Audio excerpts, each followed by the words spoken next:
Malienw an ka foli ni tani bɛ aw bɛɛ lajɛlen ye a mana kɛ diɲɛ fan o fan k'a fɔ aw bɛɛ y'an n'a balimakɛ n'aw denkɛ de don Mamadu Sidibe alias Gane Malien bi an bɛ aw ka émission préférée kɔnɔ émission min ni an b'a wele espace de vérité o ye tiɲɛ kɛnɛ ka jamana kodɔnnaw wele mun cɛsirilen don jamana ka bɛn ani kɛlɛɲa jamana kɔnɔdenw bɛ se k'u tɛgɛ di ɲɔgɔn ma cogoya min na k'u wele ka na an ka sigi an ka kuma jamana actualité kan bi an ka maa welele maa dogolen tɛ aw bɛɛ lajɛlen b'a dɔn denmisɛnnin don nka kodɔn fanga ka bon kosɛbɛ faso kanu b'a a la kosɛbɛ ka wulikajɔ ka bon kosɛbɛ faso ko in na ni ale tɔgɔ Aziz Traoré n'a fɔra ko Aziz Traoré caman y'a dɔn a ye wulikajɔ min daminɛ wulikajɔ kun tɛ dɔwɛrɛ ye ko ni an ka jamana ni an b'a fɛ an ka bɔ nɔgɔ la an k'an bazi kɛ an ka kan ye ko en tant que ni an b'a fɛ ka bɔ Faransi bolo na an ma Faransi ka kan to ye k'a ka gɛlɛn an ka se ka bɔ Faransi bolo malimaw sani an ka dɔn kuma in kɔnɔna la thèmebaw bɛ an bolo bi an bɛ kuma jamana actualité bɛɛ lajɛlen kan malgré que sunkalo bɛ yen mais Aziz yɛrɛ b'a dɔn bi jamana kɔnɔdenw mako bɛ a kumakan na kosɛbɛ kosɛbɛ a dɔ ye jumɛn de ye fɔlɔ la carte biométrique de la CEDEAO carte nina kɛlen don degunba ye maliyɛnw ma kɛrɛnkɛrɛnnenya la diaspora ma an bɔra o degun na sisan an b'o o kuma la waati min na o tilara ka n'a fɔ tuguni ko u bɛna carte biométrique de la CEDEAO fana ta an ko est-ce que nin yɔrɔ in na jamana ɲɛmaaw u b'a fɛ degun min bɛ fasodenw kan degun in ka se ka wuli a parce que an bolo an bɛ k'a ɲini wagati min na k'an ka bɔ CEDEAO la o tɛ wagati ye tuguni ka tila ka na carte biométrique wɛrɛ ko kuma fɔ an ɲɛna tuguni ko min ye CEDEAO ta ye an bolo o bɛ na dɔ de fara degun kan nka ni ala sɔnna an ka thème fɔlɔ la Aziz b'a a da don o la ka walawalali kɛ fasodenw ka se ka a faamu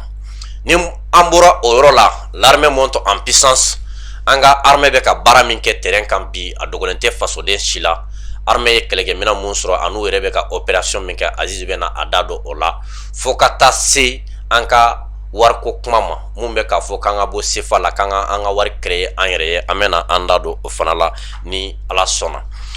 an balimaw sani an ka don émission kɔnɔ an bɛ an ka partenaire bɛɛ lajɛlen fo an bɛ Bama Dramera fo Prodi Gadan PDG ba an bɛ ale fo ka agence de voyage Al Omra mɔgɔw fo ka te Huda mɔgɔw fo ka taa se Boisson Iber mɔgɔw ma Boisson Iber an b'o olu fana fo an balimaw o bɛɛ lajɛlen kɔfɛ arajoso dɔw de fana sigilen don ko émission nafa kama fasodenw ye ko olu bɛ an ka émission bɛɛ lajɛlen u b'a retransmis o arajoso dɔ ye arajo islamique n'o ye ale bɛ Kolokani a directeur yɛrɛ ye Yusuf Jabi ye an bɛ ale fo ka se arajo Daji FM ma Nara fo ka se arajo Cika ma n'o ye Kolojɛba mara kɔnɔna la an b'a fɔ aw bɛɛ lajɛlen ni émission bɛ passer ni arajo ninnu bɛɛ lajɛlen na an b'u bɛɛ lajɛlen fo a y'a bisimila a ka émission préférée sanfɛ n'o ye espace de vérité Aziz i ni ɲantuma somɔgɔw bɛ di somɔgɔw bɛ folikan jumɛn de b'i bolo k'a se maliyɛnden bɛɛ lajɛlen ma Mali kɔnɔ ani Mali kɔ kan bon n bɛ bɛɛ lajɛlen fo mɔgɔ minnu bɛ Mali kɔnɔ ani minnu bɛ Mali kɔ kan a bɛn n'u ka waatiw cogoya ye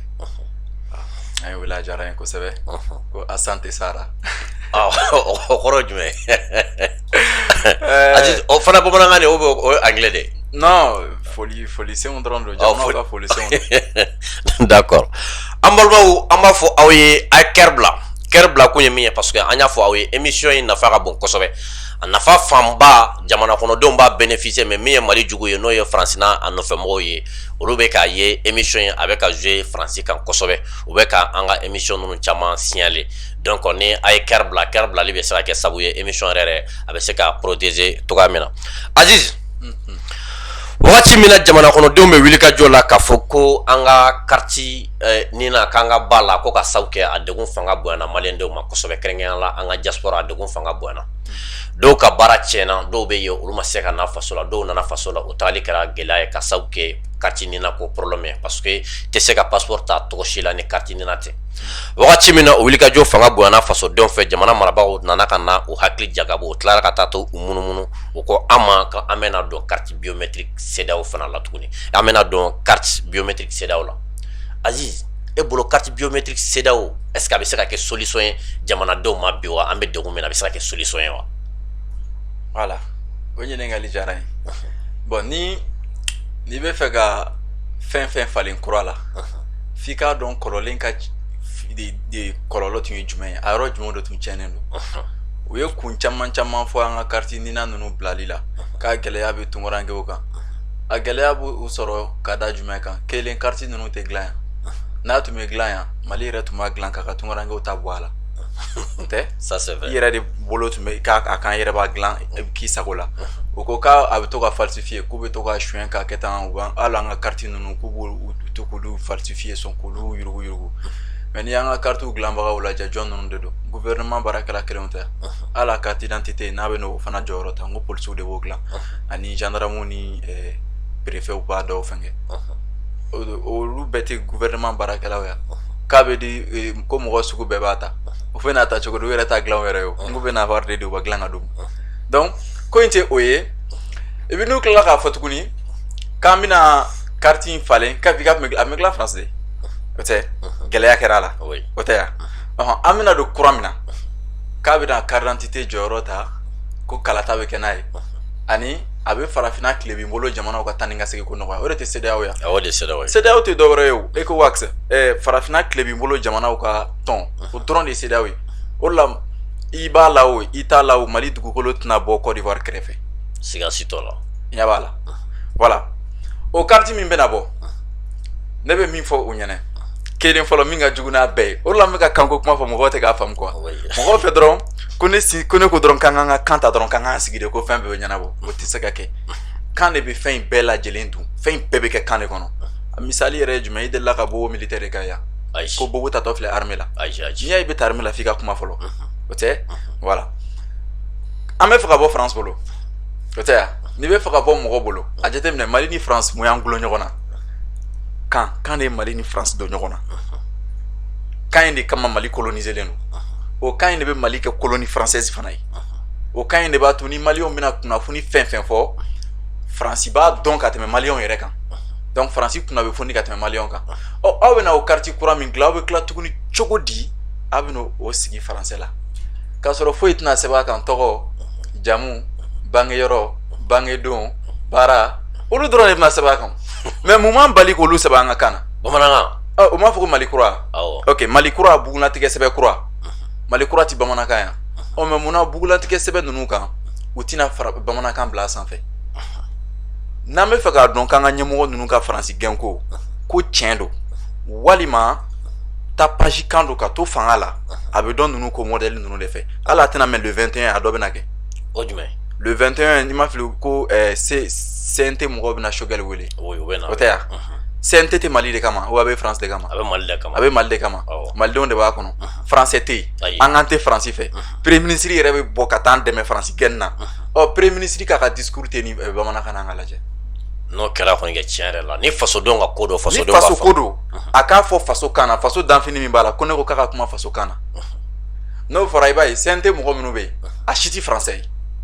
a si CNT maa si tɛ se k'i bolo wele k'olu yɛrɛ faran a tɛ yen a si tɛ français ye a si siya tɛ faran ye o tɛ yan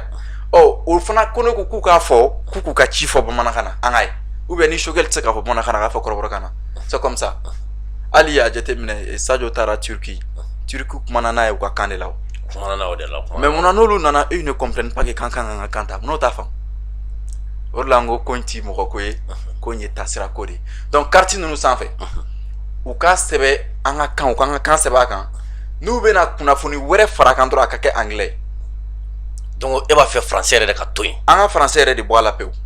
français in ka to i n'a fɔ langue vivante tɛ i n'a fɔ Russie tɛ an ka papier foyi kan donc Russie bɛ kalan cogo min na français in ka kalan in nɔ ten a ka kɛ bolo kɔfɛ kan ye o tɛ n tun y'a mɛn tuguni ko ni Mali ni Allemagne de bɛna baara kɛ ani Allemagne bɛna baara kɛ ko fila don u bɛna usine sigi yan o ni maliyɛnw ka baara kɛ wa walima a bɛna taa dilan Allemagne n'a bɛna taa dilan Allemagne o bɛ i n'a fɔ foyi ma kɛ n'a bɛ dilan Allemagne chômage bɛ kɛ yan nɔ Allemagne bɛ baara sɔrɔ Allemagne tɛ kuma français la Allemagne b'a dɔn Mali mana français mɛn cogo cogo Mali t'a mɛn ka tɛmɛ France kan donc n'u ma kunnaja o bɛna diyagoya ka français dɔ ta k'o don o baara la o carte ninnu san 5 de don u bɛ kurakuraya n'a kɔrɔla k'a sɔrɔ a bɛ ka dilan Allemagne a bɛna kurakuraya cogo di an ko k'an ka carte bɛ dilan France k'u bɛ arbre généalogique o bɛ kalan hali terminal la o ye adamaden bɔ sun quoi misali la i bɔra karisa ni karisa la i y'olu den fɔlɔ ye o de o leçon dɔ de bɛ wele ko croisement a bɛ fɔ u bɛ mɔgɔw fɛngɛ don ɲɔgɔn na cogoya min na karisa ni karisa den n'a bɛ f'o ma ko hybride i m'a ye hali voiture dɔ bɛ wele wele ko hybride hybride ye fɛn sugu fila faralen ɲɔgɔn kan quoi o tɛ yan k'a dɔn karisa bɔra nin na a bɔra nin na a kunnafoni ye nin a bɛ tan olu de ye arbre généalogique ninnu ye o de la hali i b'a ye muso dɔw bɛ yen muso finman dɔ cɛ ye finman ye nka u den bɛ kɛ gɔnbɛlɛ ye o bɛ kɛ donc u b'o de ta sisan k'a yɛlɛ muso ni cɛ in na ka taa fu mɔgɔkɔrɔbaw la ka yɛlɛ k'a lajɛ i bɛ taa sɔrɔ a si dɔ bɛ sɔrɔ olu cɛ la a bɛ sɔrɔ o cogo ninnu de fɛ olu de ye arbre généalogique ninnu ye ka aw sun yɛrɛ jate quoi n'an ko ko faransi bɛ k'an taw jate n'an bɛna tila ka taa nin ta ka nin di Allemagne ma Allemagne bɛna kɛ cogo di sisan a fana b'a jate de a fana b'a contrôler o diyagoya de donc an bɔra dɔ bolo ka taa an yɛrɛ di dɔ ma ka taa dɔ bolo nafa foyi t'o la mais n'a bɛ dilan yan an yɛrɛ bolo bɛ k'a kan an b'a dilan ka diaspora ta bɔ a la k'olu a bɛ dilan yan olu ta bɛ cɛ ka d'u ma ou bien CEDEAO ti sɔn a ma de n'an ka carte dilan n'an yɛrɛ fɛ yan parce que o la n y'a f'i ye siɲɛ dɔ la n ko CEDEAO jamana bɛɛ bɛ hakili jɔnya la a bɛɛ bɛ colonisation na halisa CEDEAO jamana bɛɛ a bɛɛ sans exception Aziz y'o fana fɔ tuguni ne bolo n ko Mali n bɛna min f'i ye CEDEAO la o jamana an ka ta Nigeria o bɛ hakili jɔnya la Angleterre bolo fɔlɔ olu yɛrɛ t'a dɔn olu ye min ye Ghana olu yɛrɛ t'a dɔn u ye min ye Mali même chose Burkina o kelen Niger o kelen Sénégal o kelen hali i m'a ye an tɛ se ka hali patriotisme kalan yɛrɛ kun a jateminɛ mɔgɔw tagamana ka bɔ Dakar ka na Bamako Choguel y'u kunbɛn Choguel kun kan ka kuma n'u ye bamanankan de la o la o b'a ye u fana ka wɔlɔfɔkan mun b'u bolo u kan ka da o la ka t'o bila français ɲɛma u bɛ bɔ colonie française la mais Choguel kumana n'u ye français la donc u b'a ye français donc ça marche c'est tout donc u b'u ka kan bila n'i ka kan b'i yɛrɛ bɛ bin o la n y'a fɔ n ko ko in ye patriotisme k'a ka kalan ekɔlisow la sisan Aziz i m'a ye i b'a fɔ an ka mɔgɔ caman ye ko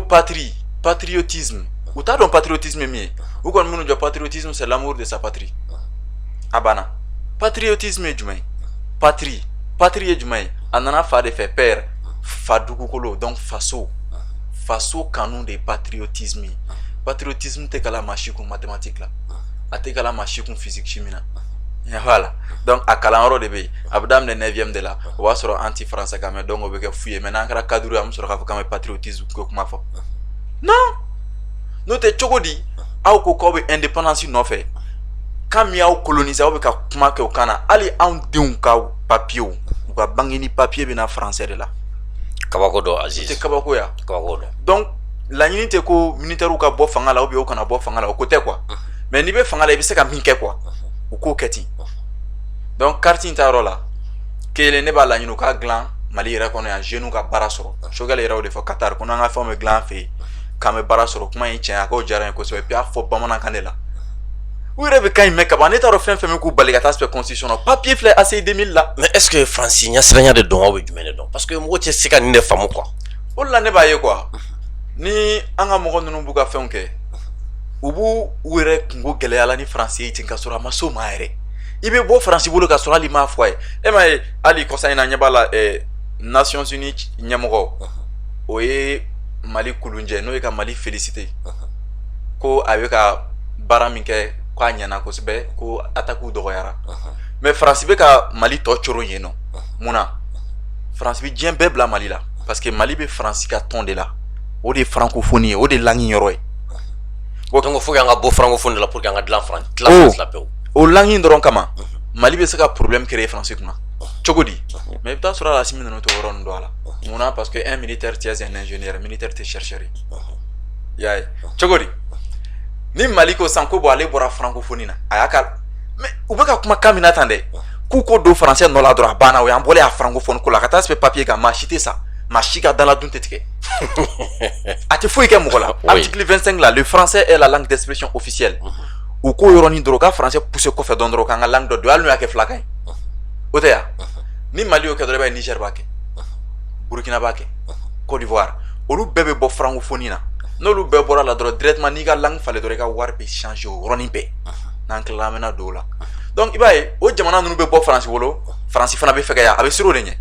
n'o tɛ k'an to Faransi ka drapeau jenini na et que min se ba ma France CFA jeni yan a falenna donc o kɔrɔ ye o tɛ jenini tɛ aw yɛrɛ ye min ye dɛ a y'o don Faransi nɔ laban ne y'o dɔrɔn de fɔ m'a fɔ n k'u ka Gandhi ta ka taa kɛ premier ministre ye m'a fɔ n k'u k'i kɛ transition président ye n ko e bɛ k'i ka émission kɛ kan min na n'a lamɛnlen don Bubu Mabel tɛ kuma bamanankan de la a tɛ ka lamɛn kɛlɛ bɛ min kɛlɛ tɛ Wage taara Mura n y'a ye a bɛ ka kuma ni Murakaw ye bamanankan na n ko wayi donc walasa o ko in ka kɛ sɛbɛ ye Mali kura ko ka kɛ tiɲɛ ye n ye min fɔ Asisi la n b'a kan wa n bɛ sa a kan o k'an ka langue officialiser o k'o kɛ dɔrɔn o k'a lajɛ quoi.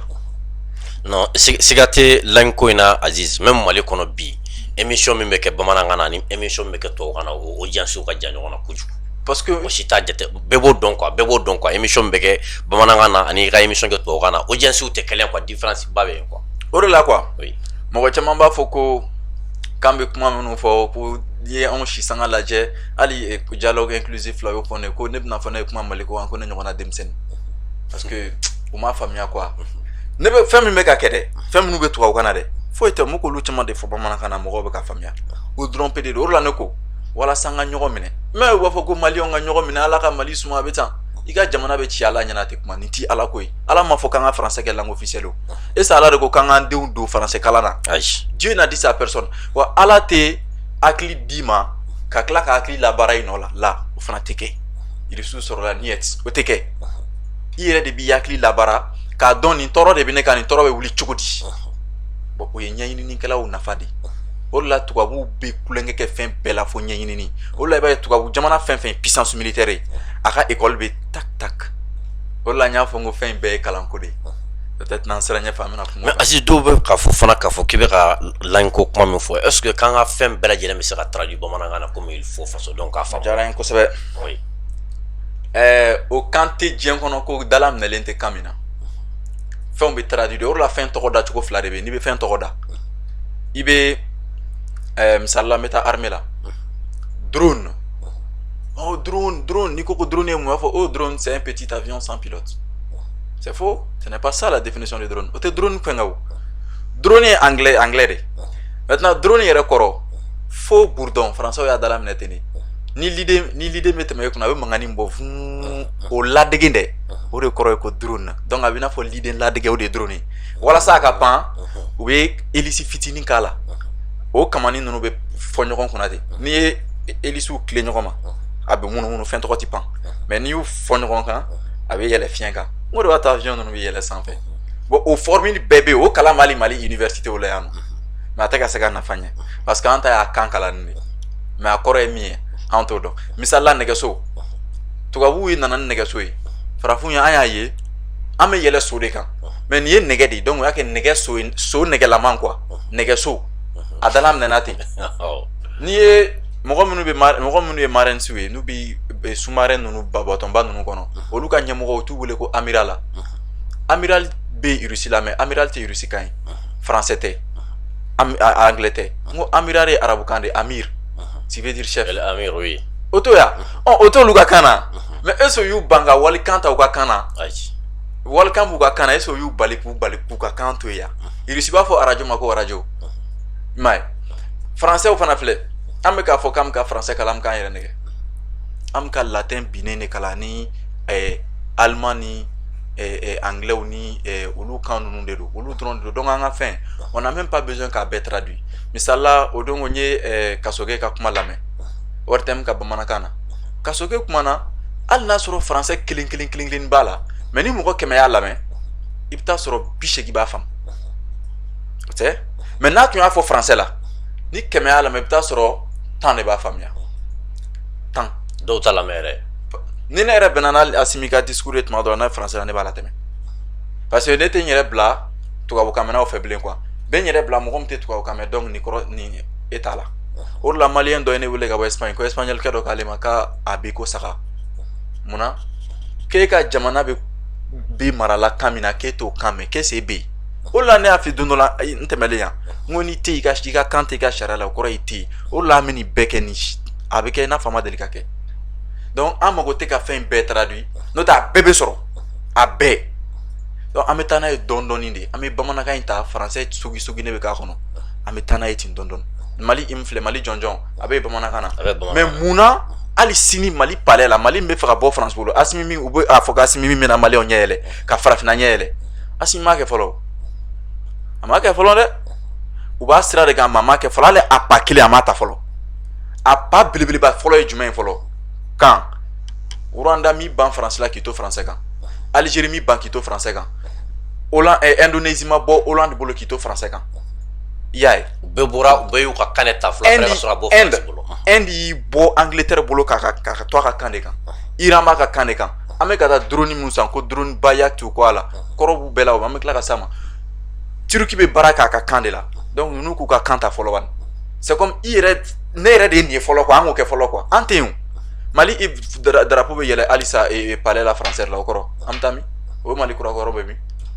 o la u kana n'a to Assisi ka kɛ i n'a fɔ wagati la tɛmɛ quoi u kana to a ka kɛ ten dɛ o cɛ man ɲi. mun fɔra Assisi la dɔrɔn k'a kɛ dɔrɔn a banna dɔrɔn k'a bila yen. An ko Mali kura a fɔra an ka kan min na k'an ka baara kɛ n'o ye. parce que Mali kura ne ye Mali kura mɛ bamanankan don tɔgɔ kan tɛ. Bamanankan de don tɔgɔ kan tɛ. bɛɛ sɔnna kumakan in ye bɛɛ bɛ ka disi gosi ni kumakan in ye kumakan ka di fasoden bɛɛ n'i ko Mali kura dɔrɔn bɛɛ b'a disi gosi n'a ye bon bamanankan de dun dɔ fana don. bon bamanankan i min b'a la kaban mais palais la Mali i min tɛ kalan bamanankan na drapeau tɛ yɛrɛ bamanankan na kelen Maliki Diaw ye CNT mɔgɔw ka baara wuli min fɛnkɛ Korobokari ten a y'a fɔ français la munna nafa tɛ olu ko ninnu na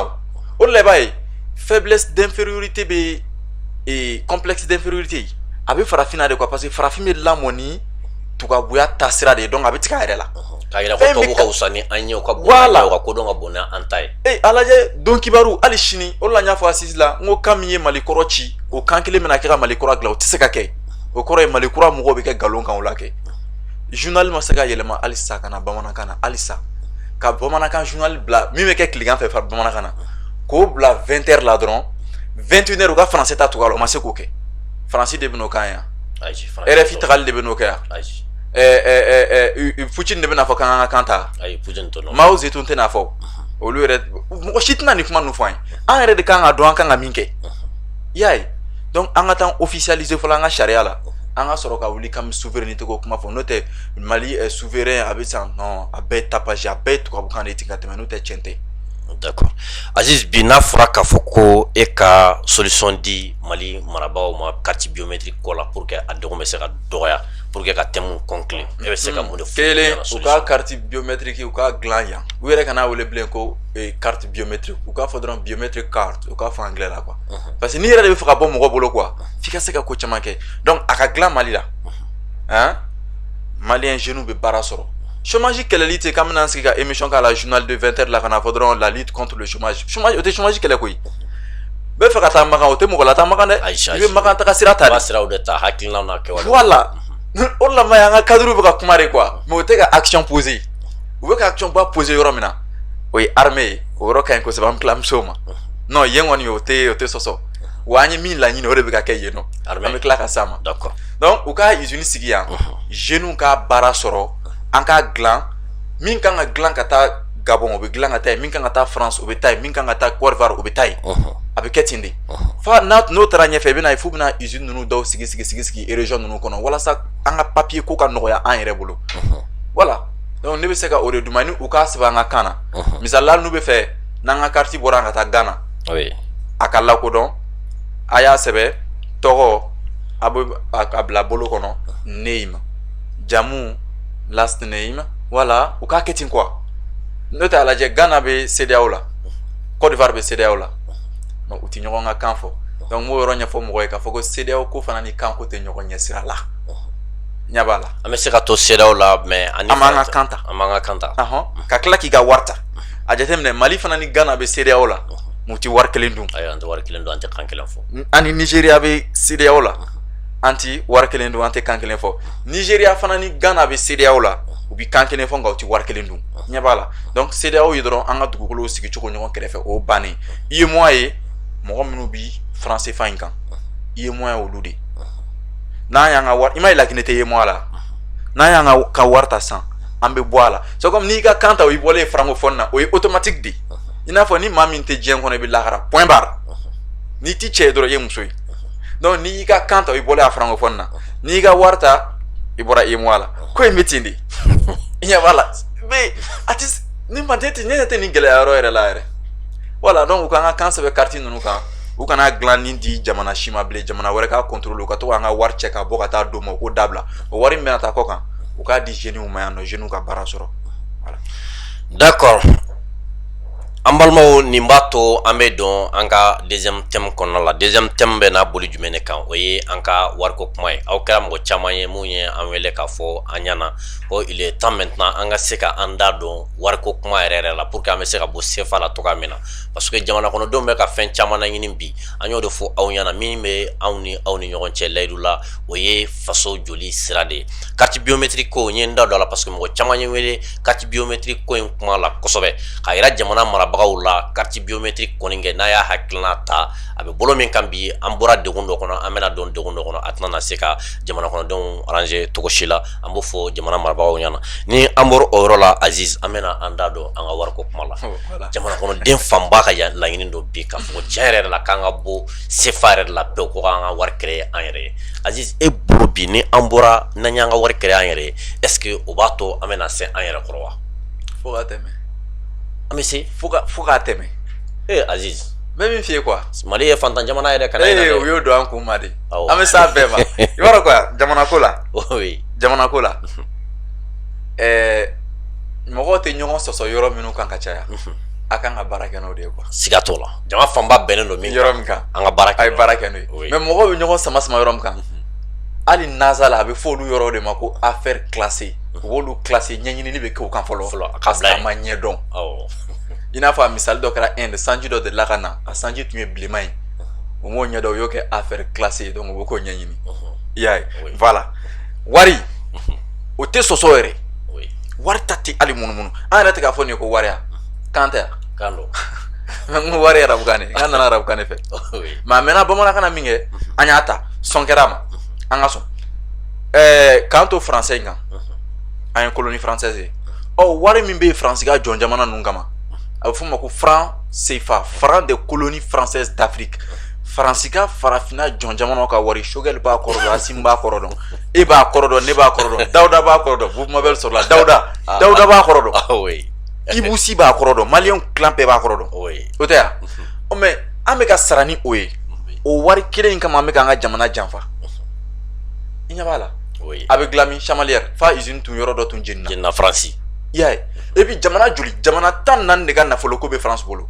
misali la ale ka a misali lajɛ dɛ mɔgɔ 14 kɛmɛ b'aw bɛɛ bolo mɔgɔ 14 kɛmɛ b'aw bɛɛ bolo aw bɛɛ ka 20 bɔ ka 100 na k'a di ne ma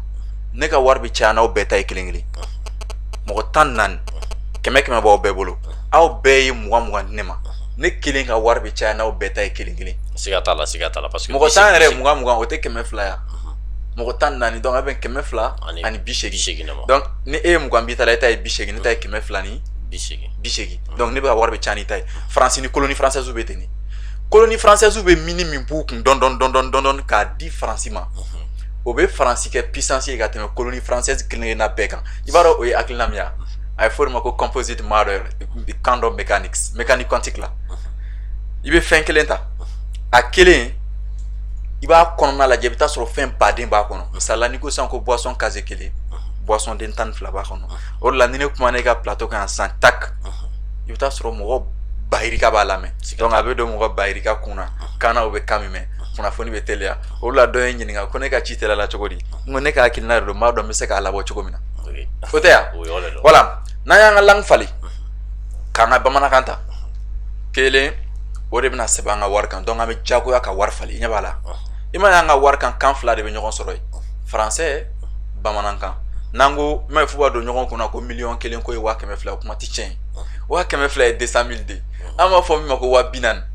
o de ye 200,000 de an bɛ k'a fɔ 200,000 de ma ko 40,000 a tɔ bɛ taa min an bɛ tila tuguni k'a fɔ k'a bɛ Faransi bolo o de la siɲɛ fɔlɔ la n nana ko kun ka ca min kɛ an ma se ka don a kɔnɔ kosɛbɛ quoi voilà marche kɛla u ko an ka wari bɛ ko 1 2 3 4 5 k'an ka wari bɛ daminɛ 5 k'a tɔ bɛ Faransi bolo a tɔ Faransi bolo jɔn n'a di Faransi ma an ka ɲɔgɔn ɲininka a la a tɛ Faransi bolo dɛ langue dɔ de bɛ dɔ yɛlɛ fɛn in kan langue dɔ bɛ dɔ bɔ a la an de ko k'an ka kan ye français ka taa sɛbɛn constitution na mɔgɔ minnu dun ye constitution sɛbɛn u dɔw bɛ yen u ma sa fɔlɔ olu minnu yɛrɛ y'a sɛbɛn olu bɛ ka tila ka ci fanba fɔ bamanankan na français de bɛ constitution na war nana français la o la nya fo ngoni ka kan ta bi ni ka war bi na ka kana Siga i bi siga war to ko rubul abu ka langue de la Algérie nunu filɛ nin k'u tigɛ ka bɔ français la u ka wari filɛ dinar ani Libi nunu bɛ ani Libi nunu dinar de b'olu bɛ Mauritanie tun bɛ français fa de dun Mauritanie y'i bɔ a la Mauritanie y'a ka asaniya in ta min kɛ a y'a ka o de b'a u ka wari mana ogiya la o ma kɛ bɛɛ ɲɛnɛ nin ya mais n ko wari fana ye falen ko kelen de n'a falenna ko kelen o y'a bannen de a bɛ to ka kɛ dilan ye de ka taa dɔrɔn ka to ka kɛ kura kura ye i y'a ye donc n'an bɔra o colonie française fɛ wari in b'o kama an t'o fana dun donc an bɛ na ni Mali wari de n b'o fɔ n bɛ segin a kan an tɛna fara maliyɛn na bilen dɛ fara maliyɛn tɛ u bɛ ka to ka yala n'a ye ko an kana fara maliyɛn na o ko tɛ dɛ fara maliyɛn ye français de o de tun bɛ Modibo ka wagati danfara papa ka kun t'a ni français fa cɛ kosɛbɛ e ma ye Guinée ta b'a bolo ko franc guinéen parce que olu ma langue falen fɔlɔ quoi n'u ye langue falen k'u ka langue donc fara bɛ bɔ a kan quoi n'i ye langue falen dɔrɔn fara in de bɛ bɔ a kan fara in bɛ bɔ a kan oui a tɛ fɔ e s'a fɔ nin ma ko franc ogia Mauritanie ta ne kɔni b'a mɛn ko ogia bien donc fara in ka kan ka bɔ a kan pewu a ka na Mali wari la o Mali wari bɛ kɛ cogo di i m'a ye fɔ dɔw b'a fɔ ko ko ni tubabu m'an ka wari garanti kɛ sa bɛ ɲɛ n'a bɛ farafin yɛrɛ kunna quoi ni tubabu m'a bolo don ale kɔrɔ ale tɛ se ka jɔ o ye fili de ye jamana kɔnɔntɔn de bɛ farafinna o yɛrɛ de b'u ka wari dilan Algérie b'olu la Maroc b'a la Égypte b'a la jɔn de bɛ Égypte ka wari garanti jɔn bɛ Algérie ka wari garanti o la i b'a ye wari sanfɛ a bɛ sɛbɛn ko Mali yɛrɛ wari bonba a fan dɔ kan misali la n'i y'an ka wari ta sisan n'an y'an sɛbɛn yan nɔ wari Mali wari yan o b'a sɛbɛn anglais la n y'a kuma fɔ n ka débat dɔ la dɔrɔn n taara n ka connexion dayɛlɛ ɲɛ b'a la n terikɛ dɔ Mohamed a bɛ Émirats Arabes Unis na n b'a fɔ kosɛbɛ non Musa n b'a fɔ kosɛbɛ a y'a photo ci ma o ka wari arabukan b'a fan kelen fɛ fan dɔ in kan anglais de bɛ yen donc n'u ka wari bɔra u ka jamana kɔnɔ ka taa yɔrɔ wɛrɛ min tɛ arabukan mɛn i b'a kalan anglais i b'a dɔn nin ye National Bank of voilà i b'a dɔn Mali fana kan ka ta kente ni National Bank of Mali donc bamanankan na Mali yɛrɛ wari bonba parce que o de bɛna jɔ n'a ye e m'a ye franc CFA ninnu filɛ parce que jɔnya filɛ quoi ni e bɛ ne bolo jɔnya la e bɛ hɔrɔn minnu ye n'i ko k'i b'u ladege k'u ka wari b'u bolo ne fana bɛ wari dilan ka d'e ma n bɛ se ka min jateminɛ n'i ko k'u y'u ka kan ta k'i b'i ka kan ta n tɛ se k'i bali o de la mais n bɛ na ni nɛgɛ cogo sugu bɛɛ lajɛlen misali la an bɛ Mali la Faransi bɛ Faransi kɔgɔji kɔfɛ n k'u tun bɛ k'u ye Mali sen bɔ francophone jamanaw ka ɲɔgɔn ye la francophonie mais lundi min taara ka Asimi taara kalan ka ta français la parce que Asimi tɛ kanko in dɔn kosɛbɛ i ɲɛ b'a la n ko in bɛ yen de o de la mɔgɔw bɛ kuma actualité kan a bɛ n'a fɔ u bɛ ka yiri feere ko kuma fɔ ka ɲina yiri dili kɔ ka taa sɔrɔ n'i ye yiri ju tigɛ dɔrɔn yiri tɛ feere bilen i ɲɛ b'a la voilà o franc CFA in France b'o dilan ka d'a ma ka tila k'a contrôler a b'a contrôler ni jumɛn ye France bɛ wari in jateminɛ ni jumɛn ye franc CFA ninnu dessinw ye kelen ye anw minnu ka jamanaw tugulen don ɲɔgɔn na mais danfara b'a bɛɛ ni ɲɔgɔn cɛ danfara bɛ Mali franc CFA ni Côte d'Ivoire ta cɛ danfara bɛ Côte d'Ivoire ta ni Sénégal ta cɛ Sénégal ta K b'o sanfɛ o kɔrɔ ye nin dilanna Sénégal de kama o ye Sénégal ta seere ye Côte d'Ivoire ta A b'o sanfɛ Mali ta ye D ye i m'a ye bon kan jumɛn sɛbɛnlen don o kan ɲi français tɛ yan n'o tɛ billet in ko tɛ o faransi mago pa ka tɛ billet in na o de la n'i taara Gabon franc CFA dessin ni anw ta yɛrɛ tɛ kelen yɛrɛ billet ninnu ye papier de n ko n'i y'a fɔ mɔgɔ ɲɛna ko wari bɛ dilan ni coton de o tɛ d'a la coton kelen kelen ninnu u ti dɔw la o mais an b'o sɛnɛ yan nɔ k'o bɔ ka t'o feere ka tila tuguni k'an kunna wari bɔ ka tila ka to o d'u ma ko o bayɛlɛma k'o kɛ wari ye kunu non mais Afrique bɛ se ka don da la cogo di n ko Mali bɛ ka Faransi balo de Mali ni Côte d'Ivoire ni Sénégal bɛ ka Faransi balo de fɔlɔ o tuma an bɛnbakɛ ninnu tun bɛ jɔlɔkɔ d'u la k'u bila jɔnya baara la o tɛ yan mais sisan o ye jɔlɔkɔ bɔ an na pewu fan yɛrɛ bɛ girin u nɔfɛ hakili jɔnya de ye nin ye n'i b'a dɔn ni tasuma wulila ji de b'a faga mais ni tasuma wulila ji yɛrɛ sanfɛ dun o de ye hakili jɔnya ye ɲɛ b'a la voilà donc n'an y'an ka wari ta an ka wari min sanfɛ a sɛbɛnlen don ko 2000 francs o bɛ traité dɔrɔn o bɛ kɛ 2000 de donc o bila 10 000 de nɔ la tak ala tɛ munumunu 10 000 bɛ fɛn min sɔrɔ dɔrɔn 2 000 b'o de sɔrɔ an bɛ k'a fɔ 10 000 ma ko 2000 o 1000 de Faransi t'a dɔn 2000 la koyi Faransi b'a dilan ni 1000 de bon an de dun ka dugu jukɔrɔ nafolo bɛ kɛ ka giriya Maliyɛn économiste b'o dɔn kosɛbɛ ka tɛmɛ hali ne yɛrɛ kan o tɛ munumunu o de la ni jamana ko k'a bɛ taa ɲɛ quoi i b'a ye i bɛ bɛɛ de bila baara la bɛɛ de bɛ baara sɔrɔ mɔgɔ miliyɔn 20 e n ko Chine Pékin capitale dɔrɔn mɔgɔ miliyɔn 21 Mali population bɛɛ de bɛ yen nɔ capitale dɔrɔn Wuhan coronavirus yera yɔrɔ min na Wuhan population ka ca ni Bamakɔ ta ye Wuhan ye mɔgɔ miliyɔn 11 Bamako ye mɔgɔ miliyɔn 4 ni dɔɔni Nigeria capitale a tun bɛ mɔgɔ miliyɔn 20 de la Nigeria mɔgɔ miliyɔn 20 o tɛ Mali population bɛɛ ya mais an bɛ se ka u ye moyen ko don an kunna ko moyen t'an ye n'an ka fɛn fɛn kɛ u b'a fɔ ko moyen t'an ye o tɛ yan an bɛ taa sa ji la tubabu minnu nɔfɛ olu bɛ bɔ n'u ka moyen ye min Faransi bɛ bɔ ni uranium ye min Niger tɛ yan uranium bɛ kɛ ka mun kɛ o la Afrique y'a kulonkɛ kɛ kalan de la quoi walayi parce que n'i ka kan t'i bolo e kɔni bɛ kɛ i bɛ tɔw nɔfɛ i ten wa n'i bɛ mɔgɔ fɛn fɛn ka kan kalan i b'a tigi ka tabiya kalan o la africain an ka culture bɔra an na a bɛɛ kɛra tubabu ta ye voilà e m'a ye ni min ti arabu ladege la o bɛ tubabu ladege la ou u b'a fɔ ko o bɛ yɛrɛko kɛ cogo dɔ la donc yɛrɛko o bila yen nɔ kɔfɛ anw tɛ se ka yɛrɛko kɛ o parce que an ka sariya bɛ anw formater k'anw bila France ka sira de kan f'a ka kɛ France ta kɛcogo la e m'a ye hali Mali sariya kalannaw y'u ka sariya kalan kɛ France de yan olu bɛ tila ka na fɔ k'u bɛ France kɛlɛ k'o fɔ anw ye u bɛ don an kun fɛ yan a ma nɔgɔ u tɛ se ka don an kun fɛ Mali la n'i ko sɛbɛn dɔnna ka dɔgɔ n bɛ sɔn mais ko kunfin tɛ Mali la wa kunfin tɛ yen Ala ma kunfin yɛrɛ dan mais u nana don kunfinya ye dibi ye a bɛ tan kunfin tɛ yen i bɛ taa sɔrɔ sɛbɛn dɔnbali de tɛ yen misali la lajɛ kɛ ko n'i ye nin fɛn in ta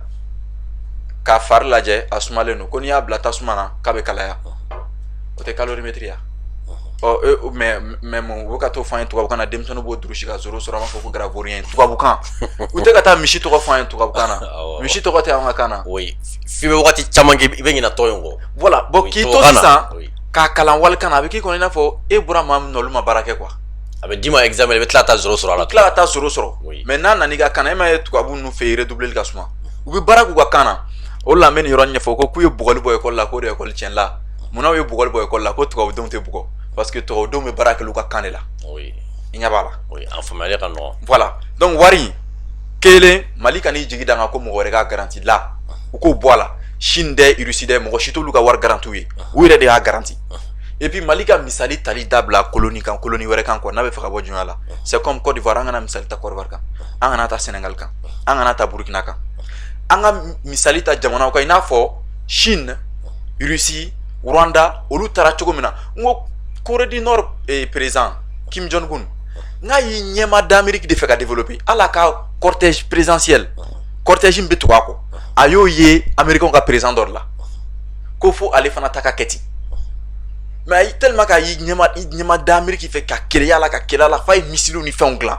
mais n'a fɔra k'an bɛ k'a ɲɛma da Sénégal ni Côte d'Ivoire fɛ a t'olu yɛrɛ kunna ka bɔ France bolo donc a bɛ k'an fana kunna a tɛ bɔ France bolo non sinon Sénégal ni Côte d'Ivoire kɔni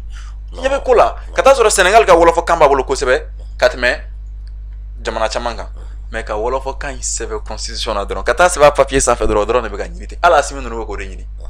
u bɛɛ bɛ munumunu na o de dafɛ tan parce que dɔw fɛ k'o don dɔw fɛ k'o tɛ mais u ti da la k'o don fo n'u y'a kɛ n'u y'a kɛ don min na de dɛ u b'a dɔn ko o don o la fɛn bɛɛ bɛ n'an ka langue la wari bɛ n'an ka langue la an yɛrɛ ka dugujukɔrɔ nafolo o bɛ don a kun kɔrɔ ni dugujukɔrɔ nafolo bɛna don a kun kɔrɔ mɔgɔ minnu bɛ dugujukɔrɔ nafolo bɔ n'olu fana bɛ k'o kalan kɛ Mali la yan ka ban donc olu man kan tɛ ka taa bilen k'u ka diplôme da ka taa telimani ta ko a donna tan a bɔra tan u k'olu bila o baara la kɛlɛ bɛ min jamana jɔli yɛrɛ kuma de man ca quoi mais n'i ye mɔgɔw ye Mali la i b'a ye u bɛ ɲɔgɔn takini gouvernement tɛna nɔ bila an minnu fana bɛ ka gouvernement lajɛ an tɛna nɔ bila n'an ko k'an bɛ kuma gouvernement bɛ bɔ ka kuma n'an k'an bɛ kuma a bɛ bɔ ka kuma an bɛ bɔ ten an bɛ ɲɔgɔn talon an bɛ san 10 ni san 20 k'o la a banna foyi tɛ falen n'o tɛ ninnu kuma ninnu man ca yɛrɛ wariko yɛrɛ o sɔsɔli yɛrɛ man kan mɔgɔ yɛrɛ man kan o ko yɛrɛ man kan munumunu. mais e yɛrɛ bolo Mali bɛ se ka wari in garanti ni moyen jumɛn de ye Aziz. sanu tɛ Mali bɔ la depuis Kanko Musa Wajɔn depuis ka wagati u bɛ ka sanu tɔgɔ bɔ n ko Américain ka wari bɛ girinya ni pétrole de bon comme an ka pétrole bɔli ma daminɛ sanu ninnu kɔni mɔgɔ t'o kuma fɔ mɔgɔ ɲɛna donc an k'an ka wari bɔ an ka girinya ni sanu ye Kuwait filɛ n ko Kuwait ka wari ka girin ni euro ye Kuwait ye jamana fitinin a ka wari ka girin hali ni dollar ye ale de ka wari bɛ i n'a fɔ min ka girin ni diɲɛ bɛɛ ta ye Kuwait ka wari o puis o yɛrɛ de b'a girinya ne yɛrɛ o ye wari ye ɲɛ la yɛrɛ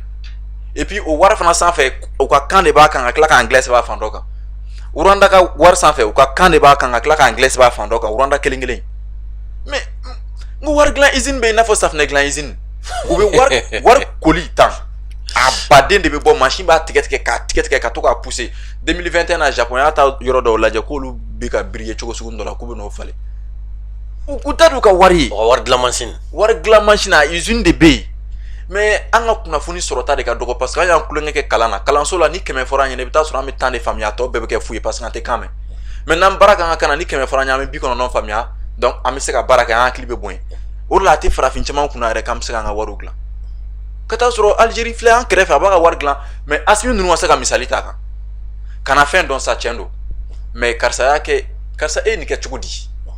i fana k'a ladege Chine filɛ nin ye misibiri mansin min bɛ yen Chine m'a dilan misibiri mansin ninnu fanba tun bɛ Hollande yan fan de fɛ mais bi a misi wɛrɛ dɔ bɛ Chine bolo a bɛ misi ba 40 de ta 80 000 olu ka sosoninw de b'a kɔnɔ maintenant n'a bɛna misi biri a bɛ misi 80 de biri ɲɔgɔn fɛ misi 80 80 a b'olu de nɔnɔ bɔ ɲɔgɔn fɛ mais olu bɔra n'o o faamuyali ye min Rwanda filɛ nin ye bi u ka capitale kɔnɔ nɛgɛso électrique de bɛ yen ka tila ka wifi kɛ capitale yɔrɔ dɔw la wifi gratuit mais an ka mɔgɔw delila ka bɔ yan ka taa Rwanda o ma foyi faamu o de la ne ko an bɛ taa sanni na Russie ni Turquie n k'an tɛ fɛn faamu an ka ministre bɔra yan Ablaye Diop delila ka taa Russie a taara Russie ka tila ka taa kuma français la ye quoi Russie bɛ français de mɛn mais ne tɛ nin fɛn in faamuya de quoi Choguel taara a kumana Russie la yen nɔ o tɛ yan mais a bɛ français ma bamanankan ma kɔrɔbɔ kama a bɛ Russie mɛn a kun kan ka kuma bamanankan na a bɛ traduit Russie kan na i b'a dɔn mɔgɔ bɛ wari sɔrɔ i ka kan de la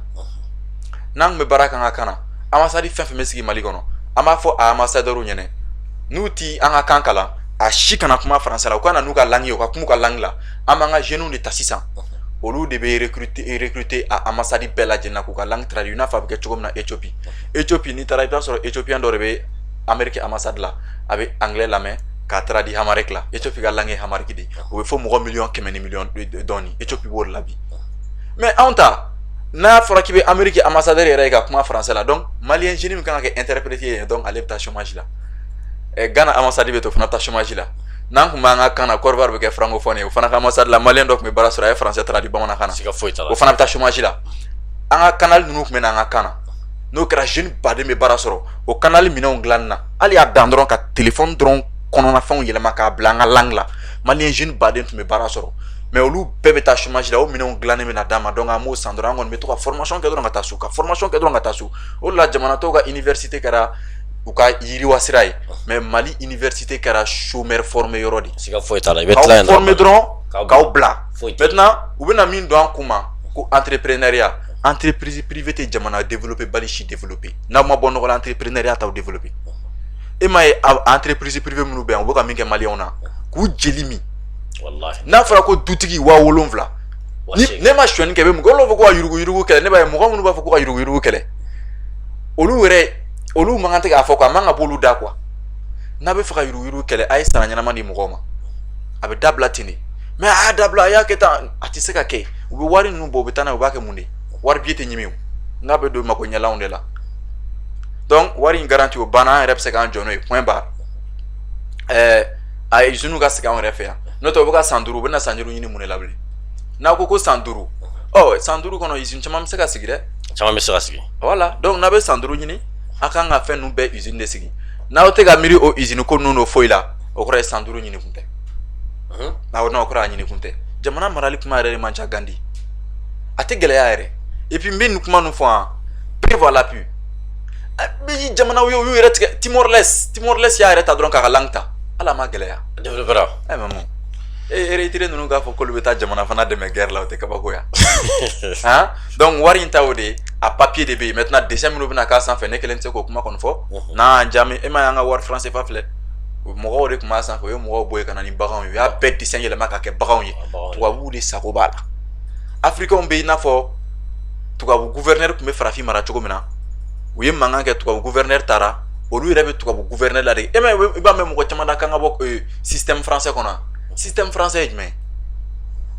n'o ye France ka ko kɛ cogo di mais e bɛ mɔgɔ min ka constitution kan ne m'a kɛ u ka ko kɛcogo la e bɛna kɛ jɔn ta kɛcogo la non obligatoirement mɔgɔ minnu bɛ bɔ Russie ka na fɔlɔ o tun b'a fɔ ko dɔnniya t'u la ko parce que k'u bɛɛ bɛ passer parce que français fɛ yen diplôme ko de bɛ yen mais américain ninnu fɛ yan ani Russie ninnu baara de bɛ i ye min kalan k'a dɔn kan ko t'olu fɛ yen maa anw bɛ kan dɔrɔn de kalan ka na an sigi ka to ka kuma fɔ dɔrɔn a banna an bɛ retard min ta pour que ka se ka tubabukan yɛrɛ kalan k'a dɔn fɔlɔ o yɛrɛ y'a damana problème ye n ko retard in de bɛ Mali fan bɛɛ a jateminɛ dɔrɔn taa banque la dɔrɔn diɲɛ développé no ka se yɔrɔ min ma bangiw bɛɛ ye quartier de sisan mais n'i bɛ fɛ ka taa opération kɛ Mali banque la i bɛ tile kelen de bila a kama fɔlɔ i bɛ taa u bɛ t'i tɔgɔ sɛbɛn ka tila tuguni ka liste ta ka aw wele aw bɛna don u b'o wari n'u mais n'an ko k'an bɛ taa ɲɛ tuguni u b'a fɔ ko moyen quoi i b'a dɔn moyen fɔlɔ ye min ye nin cerveau nin de ye moyen fɔlɔ ye o de la chinois ka ɲɛɲinikɛla ba dɔ ko ressources tɛ jamana si développé hakili faransi filɛ n'an b'a fɔ ko dugujukɔrɔ nafolo t'u bolo a développé len n'anw ye donc dugujukɔrɔ nafolo tɛ tuguni mun de ye faransi développé a sera ka nin de labaara e m'a ye fulaw hakili ka di yan parce que farikolola baara man d'u ye donc f'u k'u hakili la travailler i ɲɛ b'a la ko in bɛ ten de donc an kana an farikolo lajɛ an kana o dɔrɔn filɛ quoi an ka nin filɛ o de la tubabuw sɔmina ka a ye nin minɛ n'i sera ka nin minɛ i bɛ farikolo yɛrɛ minɛ n'o tɛ a lajɛ kɛ ka taa kɛ ni n'an ka ɲɛmɔgɔw yɛrɛ m'u ka discours kɛ français la o tɛ nisɔndiya u tɛ lafiya n'i kuma bamanankan na o tɛ valoriser yɛrɛ tuguni quoi or que Mali bɛɛ la Mali premier ministre min nana ko mɔgɔw sɔnna ka politique ye kosɛbɛ kosɛbɛ ko mɔgɔw sɔnna ka fɔ vraiment mɔgɔw dara la kosɛbɛ a dɔ kɛra Sɛki Modibo Jara ye bɛɛ b'a dɔn Sɛki Modibo Jara fasodenw y'a faamu u sɔnna fana k'a fɔ k'a bɛ baara kɛ a ka fɛn bɛɛ tun ye bamanankan de ye i y'a ye mɔgɔw y'a ye c'est à dire a développé a teliyara quoi a teliyara a faamuyara joona quoi voilà mɔgɔ bɛ Mali kɔnɔ bi k'a fɔ k'i bɛ bamanankan yɛrɛ de maîtriser k'i bɛ ka fɛnw kɛ ni bamanankan de ye ce qui fait que même n'i ye Sogɛl ta ka jateminɛ n'i ye M5 kɛlɛ ta ka jateminɛ a tun bɛ discours fɛn fɛn kɛ tubabukan na a bɛ tila ka segin a bɛɛ lajɛlen na bamanankan na M5 kɛlɛ daminɛna fo ka ban Sogɛl kuma tubabukan na a bɛ tila ka bɛɛ kɛ bamanankan na pour que a bɛ se ka fɔ voilà donc Congo Sogɛl ka conseil o ma a ka kan kɔrɔsigiw k'u k'a fɔ ko u k'an ka bamanankan journal bila sanfɛ bani i b'a ye a lamɛnbaga bɛ caya olu yɛrɛ dɛmɛbaga bɛ caya kosɛbɛ mais n'i bɛ mɔgɔ dɛmɛ n'i t'a ka kan mɛn a ma nɔgɔn dɔɔni i m'a ye fɛnkɛ filɛ Dawuda quoi min ye ministre de sécurité ye a y'i jɔ ka carte biométrique ko in fɔ bamanankan na hali n'a sɔrɔ a ko carte biométrique mais i yɛrɛ b'a faamuya min ko don quoi a bɛ faamuya o la n'i y'a mɛn sisan filini minnu b'a la aw bɛ bɔ k'o yɔrɔ fɔ mais o t'a yira k'a k'a tigi gɛn ka bɔ yen voilà Asimi ninnu bɛ ka drapeau yɛrɛ français la o t'a yira k'an k'o bɔ yen dɛ an b'a f'u ye de u ka drapeau yɛlɛ bamanankan na o de la n ko jamana marali tɛ mɔgɔ ko ye taasira ko dɔrɔn de don o dɔrɔn pe de don donc wari ta kuma yɛrɛ man ca yɛrɛ wari ni langue yɛrɛ ta o tɛ ɲɔgɔn sɔsɔ yɔrɔ e yɛrɛ donc u k'olu kɛ i m'a ye Sɛki Modibo ninnu ye bamanankan fɔ mais ka constitution la n'an ka langue na o ma ye o de la n ko ko in ye constitution ko de voilà yen de don d'accord Aziz nin b'a to an bɛ don armée kɔnɔna la bɛɛ lajɛlen b'a dɔn transition bɛ yɔrɔ min na bi n'i tun ye transition daminɛ waati fɔlɔ jateminɛ an tun bɛ an disi gosi ni secteur min ye kosɛbɛ kosɛbɛ o tun ye justice niveau ye mais bi an bɛ yɔrɔ min na bi transition yɛrɛ jɔlen don yɔrɔ min na bi min bɛ ka baara yɛrɛ kɛ kosɛbɛ an b'a fɔ o ye ministre de la défense ye sans mentir vraiment bi ale bɛ ka baara kɛ sinon n'i y'a jateminɛ fɔlɔ justice tun bɛ ka baara kɛ kosɛbɛ mais an y'a ye bi justice yɛrɛ jɔlen don n'i ye ministère tɔw jateminɛ a tila bɛɛ jɔlen don n bɛ se k'a fɔ min bɛ ka baara kɛ bi o ye santé ani défense ye yala Mali armée bɛ ka monter en puissance min kɛ Aziz i bɛ se ka mun de fɔ a la n'an ko yɔrɔ f'i ye o de la n'u ko monter en puissance ne b'a fɔ ko bon sanayɛlɛ parce que an man kan tɛ k'a la an disi gosi bilen ni tubabukan ye donc an b'a fɔ ko army in power an ka kɛ ten an k'an dege a la quoi bamanankan an dilan an ka taa n'a ye ten voilà an ka cɛdenw bɛ ka sanayɛlɛ min kɛ voilà i b'a dɔn n'i bɛ fɛ ka taa joona ka ko kɛ joona i bɛ taa i kelen mais n'i bɛ fɛ ka taa yɔrɔ jan aw bɛ taa caman i b'a dɔn min b'a to Mali la wagati dɔ bɛ kɛ bɛɛ bɛ kulo ni éducation ko ɲɛna o bɛ bin a bɛ kulo ni armée ko ɲɛna o fana bɛ bin Afrique bɛ ten mun na parce que a b'an kunna k'an kan ka taa ni den kelen dɔrɔn de ye quoi non yɔrɔ min ka bon ni fɛn bɛɛ ye n'o ɲɛna sisan tɔ bɛɛ bɛ ɲɛ o ye école de ye école hali sécurité a bɛ kalan de donc o kɔrɔ ye kalan ka kɔrɔ ni lakana ye ouais o tɛ hali mun siga t'o la mais ni e ye kalan kɛ bolo kɔfɛ fɛn ye e bɛ ka lakana kɛ ka taa lakana minɛn ninnu mɔgɔ kalannen dɔw de b'a dilan o de la ne ko an ka fɔ ko n'i ti français mɛn ko i ye mɔgɔ kalanbali i ye kunfin ye n ko Mali bɛ nkalon kan ko in na mun na irisiw ka minɛn minnu sanna Mali bolo irisiw bɛ baara kɛ français la an bɛ taa kunfinw ka minɛn san mun na parce que u ti français mɛn kunfinw de don donc n'a sɔrɔ u bɛ dɔɔni kɛ donc o kɔrɔ ye jaa adamaden hakili bɛ dayɛlɛ i ka kan de la donc o kɔrɔ ye Sogɛl ninnu k'an ka langue ta tuguni i ɲɛ b'a la a mana munu cogo tɛ ka da o de la an tun bɛ min fɔ min kun ka di ne yɛrɛ ye o ye jumɛn ye o de la an tun b'a ye marché caman na o tun b'a ye faransi ka taa irisi ka na ne ko n k'o tɛ solution n m'a deli ka kɛ solution ye o tɛ ka solution ye n'a sɔrɔ faransi militaire ka taa ni Russie militaire ka na de y'a ɲɛ donc Mali ka recrutement dabila an k'a to olu ma n'a ma ɲɛ k'aw ye mɔgɔw ta lakana kama ni Russie ninnu bɛ na o bololankolon de bɛ na o tɛna ni minɛn de ye a b'o minɛn de ɲini ka d'aw ka mɔgɔw ma Mali ye radar san o diyara ne ye kosɛbɛ munna radar santɔ mɔgɔw ma moyen ko kuma fɔ o de la n ko in ma hakili dilan radar radio detection and ranking radar kɔrɔ o de ye bon mɔgɔ caman bɔra radar kalama ni fɛn na ka taa sɔrɔ radar bɛ sen no radar bɛ yen o turu min radar bɛ a munumunu a bɛ onde fili onde ye ɲugu a bɛ n'a fɔ n'i ye juru ta san ka to ka kɛta a tɛ ɲugu tɛ yan n k'o de ye onde donc o min ninnu bɛ fɔn ɲɔgɔn kɔ tan a bɛ fɔ o ma ko onde électromagnétisme appel bɛ kɛ n'o de ye radio bɛ kɛ n'o de ye olu fɛn ninnu de don o tɛ radar n'a lancera ka taa radar bɛ kunnafoni de di a bɛ taa ci fɛn kan n'a kɛra avion ye walima n'a kɛra fɛn fɛn a bɛ ci o kan écho bɛ segin ka na i m'a ye aw b'aw ka nin fɛn ninnu datugu ka fɛn walasa ko écho n'o kelen de bɛ kɛ parce que ni kumakan taara a bɛ taa ci fɛn kan a bɛ tila ka segin donc n'a seginna dɔrɔn kunbɛlan b'a minɛ n'o ye capteur ye ka sɔrɔ k'a bila ka na décodeur ninnu ni fɛn ninnu na u b'a lajɛ ka dayɛlɛ ka sɔrɔ k'a taamasiyɛn lajɛ n'o y'a scienture a bɛ bɛn fɛn min ma donc radar yɛrɛ tableau sanfɛ ni avion don o taamasiyɛn bɛ yen a bɛ bɔ n'o ye o de la ni avion furtif don ni radar sugu dɔ y'a ye o t'a jate ko avion dɔ kɔ o b'a kɛ fɛn sugu wɛrɛ ye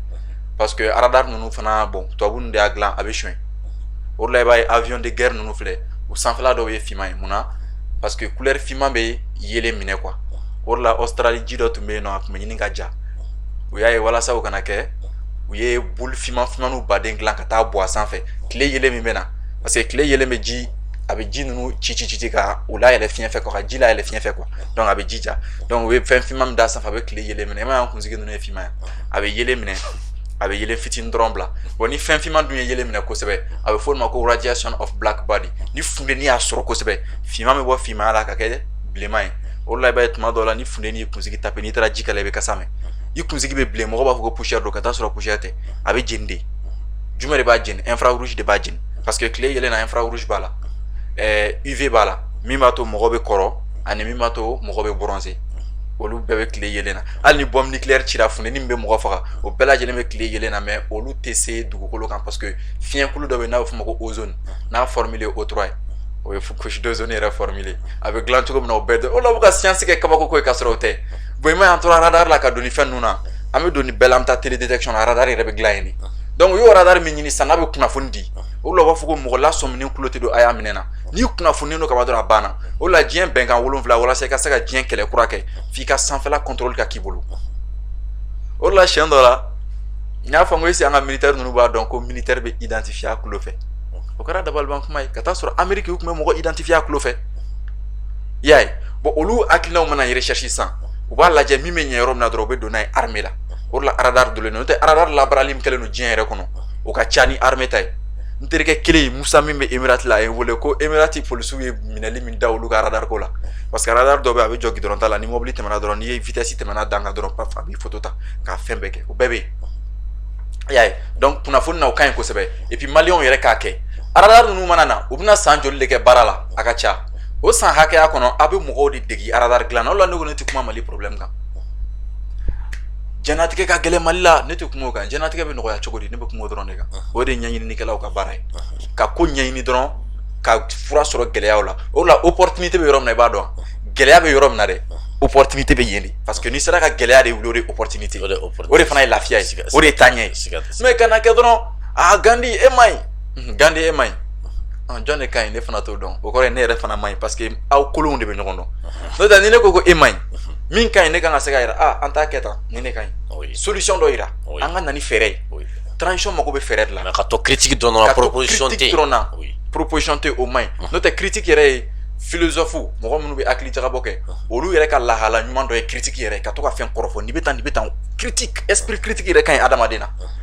hakilina ka k'i la i bɛ se ka fɛn yɛrɛ fɛngɛ ni min ye voilà o la i bɛ bɛɛ lamɛn o la ni Mali fanga jamana minnu bɛ k'a mɔgɔw bɛ kuma n'i bilala jamana tɔgɔ kunna a mara ka di parce que min b'u la u b'o de fɔ n'u y'o fɔ n'i y'a dɔn tiɲɛ don k'u mago b'a la a furakɛ c'est tout jamanadenw ka affaire kɛ dɔrɔn i bɛ lafiya point barre i y'a ye donc armée ka o ko o ɲɛna kosɛbɛ donc o de bɛ ka kɛ o bɛ ka se sɔrɔ juguw kan donc halisa u k'u cɛsiri a fɛ wa u bɛ se u bɛna se fana sɔrɔ mais armée dɔrɔn tɛ u kana armée dɔrɔn ye i b'a dɔn min hali Assimi ninnu k'u ɲɛsin armée dɔrɔn ma n delila k'a f'i ye yan nɔ i ka plateau la n ko ni i sen tɛ gɛlɛya min na n k'a ka gɛlɛ i ka fura sɔrɔ a la siga t'a la siga t'a la ninnu sen bɛ armée la u bɛ armée gɛlɛya dɔn o de la u yɛrɛ ye se sɔrɔ dɔrɔn u ɲɛsin armée ma mais a kana kɛ ten oui parce que u mɛnna degun na kosɛbɛ kosɛbɛ quoi u mɛnna kɔnɔ oui u b'a dɔn mais n'i ye président kɔrɔ ninnu tɔw lajɛ olu dɔw tun t'a kɔnɔ quoi fo dɔw yɛrɛ tun bɔra armée la ka don vie wɛrɛw la oui i m'a ye oui donc n'i sen tɛ gɛlɛya min na a ka suma i ka fura sɔrɔ gɛlɛya wulili la donc halisa jugu bɛ u lagosi ni yɔrɔ minnu ye n'o ye k'u bɛ ka walimɔgɔw faga u kana kuma bɛɛ lamɛn jugu kan fana dɔrɔn ye quoi u k'a lajɛ halisa u ka kow sigi sen kan ni se b'i ye e de bɛ kɛ sabalibaga ye e de bɛ kɛ hakilima ye donc u k'a lajɛ halisa ni hakili ye u kana marifa bila ɲɛfɛ tuguni parce que se b'u ye donc u ka hakili ka faamuyali bila ɲɛfɛ sisan an ka taa n'a ye ni min ye marifa kɔni ta jamana kama n'a kɔni ye marifa ta a bɛ se k'o bɔ yen donc halisa n bɛ fɛ k'a fɔ u ka hakili fara ko in kan kosɛbɛ kosɛbɛ o de la n ye diriba ɲɛmɔgɔ in ka kuma lamɛn a y'a fɔ bamanankan na dɔrɔn Sulemani Danbɛlɛ a y'a fɔ bamanankan na n y'a faamuya n ko ayiwa mɔgɔ caman fana bɛna faamuya ko ne komi an tɛ tɔgɔw kan mɛn kosɛbɛ voilà parce que an tɛ français mɛn kosɛbɛ donc a faamuyabaga bɛ caya halisa u ka sɔnni sigi o fɛn ninnu dilanni kan Turki filɛ nin an bɛ ka taa drone san Turki min bolo Turki n'a jamais eu de savant en drone Turki ma savant sɔrɔ drone na Turki yɛrɛ tun bɛ Amérique ninnu ni Japon ninnu bɛɛ kɔ drone na mais ni san laban laban ninnu na Turki ye wari de financer drone kalan na ala mɛ dɛ a kalan k'a kalan kɛ ka na n'a y'a fɛ yen k'a dilan mais ni fɛn t'i bolo i tɛ se ka bali ka usine sigi sur le champ quoi o yɔrɔ la an tɛ jugu la donc u mago bɛ fɛn min na u b'a san fɔlɔ n'a sanna a bɛ a usine sigi aw fɛ yen k'aw dege a la a bɛ kɛ ten de hali Indonésie y'a ka wariko kɛ ten donc an fana bɛ se k'o kɛ mais n'i ye drone dilanko kuma yɛrɛ fɔ mɔgɔw bɛ na e si Mali ser'o ye ɲɛ b'a la bon tellement k'an mɛnna sɛgɛ la hali a ti mɔgɔw kɔnɔ ko sɛgɛ bɛ se ka ban i b'a ye wagatinin dɔ kɛra logement sociaux ko kuma tun ganna n'a fɔra k'halisa san 121 21e siècle an bɛ ka mankan kɛ logement sociaux ko la ni dugukolo belebeleba in siman bɛ yen nɛgɛ bɛ yen mansɔnw bɛ yen fɛn bɛɛ bɛ yen mais an ma se ka so jɔ ka maliyɛnw bɔ so ntanya la e b'a faamu cogo di donc hakili faamuyali ka dɔgɔ ɲɛ b'a la donc armée ka o fɛn o ka ɲi kosɛbɛ maintenant u bɛ ka minɛn minnu labɔ parce que halisa u bɛ tennis na u k'olu dɔw dabila u yɛrɛ k'a lajɛ sisan sa u ka tennis dilan usine sigi yan nɔ u k'olu kɛ quoi u yɛrɛ m'a fɔ ko jamana ye continuité de yan donc o kɔrɔ transition tɛ se k'a bɛɛ kɛ mais transition bɛ se k'u daminɛ k'u bila i n'a fɔ IBK ninnu ye yirimajɔ sira in fɛn daminɛ u taara transition nana Choguel ma taa a kuncɛ ɲɛ b'a la donc u bɛ se k'olu siraw ta k'u bila ani u ka halisa kalan don ba la parce que n'i ye kalan kɛ bolo kɔfɛ fɛn ye armée tɛ nafa foyi ɲɛ minɛn foyi tɛ armée la ko kalandenw de t'a dilan militaires tɛ armée minɛn foyi dilan ala a bere jɛngɛ cogo u t'a dilan ala a tenni kolo gɛlɛya cogo n'a bɛ f'o ma ko condensed matter u t'olu si dilan kalan de b'o dilan donc ni e ye kalan kɛ bolo kɔfɛ fɛn i bɛ to salon dɔrɔn na donc i ka nafolo de bɛ to ka bɔ dɔrɔn nafolo in de bɛ bɔ dɔrɔn donc u ka o k'olu dɔw sumaya dɔɔni quoi an bɛ wagati min na sisan diɲɛ jamana bɛɛ bɛ dilanni de kɛ walasa k'i ka mɔgɔw bɔ sigilen mais n'i tɛ dilanni kɛ k'i bɛ sanni de kɛ i ka mɔgɔw bɛ sigi i bɛ to ka sanni kɛ i y'a ye n'o tɛ armée ka succès o ka ɲi kosɛbɛ non o ka ɲi foyi t'a la minɛn bɛ sanna o bɛɛ ka ɲi non a bɛɛ ka ɲi problème foyi ti armée yɔrɔ la sisan an lakanalen don donc halisa u ka sɔnni sigi malidenw kan armée recrutement u k'a lajɛ halisa quoi u ka mɔgɔ tataw u k'u woloma quoi parce que i b'a ye mɔgɔ minnu bɛ tenni nɔfɛ a dɔw bɛ i bɛ taa sɔrɔ jamana kanuba b'u la mais sisanga pousselen don dɔɔni quoi donc u k'a lajɛ jamana ko don o bɛ se ka ta fili foyi tɛ ko min ti dilan fili bɛɛ bɛ dilan o la n ko hali fili kɛra constitution na ka français dɔn k'a bɛ se ka dilan voilà donc an k'a lajɛ an ka recrutement kɛcogo lajɛ den barikamaw an k'olu ta k'olu don tenni na u kana u ka simindenw tali dabila u k'olu to olu ka kalan kɛ i y'a ye u k'an ka langue ko u k'a lajɛ kosɛbɛ kosɛbɛ u k'a ko tɔgɔ sigi sen kan o la ci bɛɛ ka fɔ a la n'o tɛ n'i ko k'i bɛna justice kɛ e bɛna kiiri i bɛna kiiri kɛ komi u ko ko langue tɛ e bɛna kiiri kɛ kan jumɛn na tubabukan kɛ e delila ka juge bɔ yan ayi o tɛ e bɛna kiiri kɛ kan jumɛn na tubabukan an dun ko k'an bɛ fɛ ka bɔ tubabu bolo donc i bɛ obligé i bɛ kiiri k'i ka kan de la n'o ma ko ma sigi sen kan o ko kan ka sigi sen kan de parce que n'i ko k'i bɛ yɛrɛ ta tɛ taa fɛn fɛn kɔ i bɛ jɔ n'o ye de n'i tɛ se k'i o ko kɛ dɔrɔn i bɛ to jɔnya la o de don diɲɛ o de i b'i jɔ i jɔyɔrɔ la k'i yɛrɛ ta walima i bɛ to jɔnya la dɔ b'i dun o la anw bɛ francophonie in na yen nɔ ten i n'a fɔ mɔgɔ min bɛ ni sɛ b'a bolo mara la quoi a bɛ dumuni di sɛw ma n'u banana a b'u sɔgɔ walasa n'a mago sera o ma k'u dun an bɛ France bolo ten de an b'a bolo mara la n'a mago sera min ma don min na a b'o président gɛn k'o bɔ yen k'olu mako sa ka tila k'u ka fɛn bɛɛ condamné parce que ale de sago b'aw la aw ka wari bɛ d'ale de ma donc a b'aw ɲɛ ne ko n k'an ka bɔ o tiɲɛ ninnu de kɔnɔ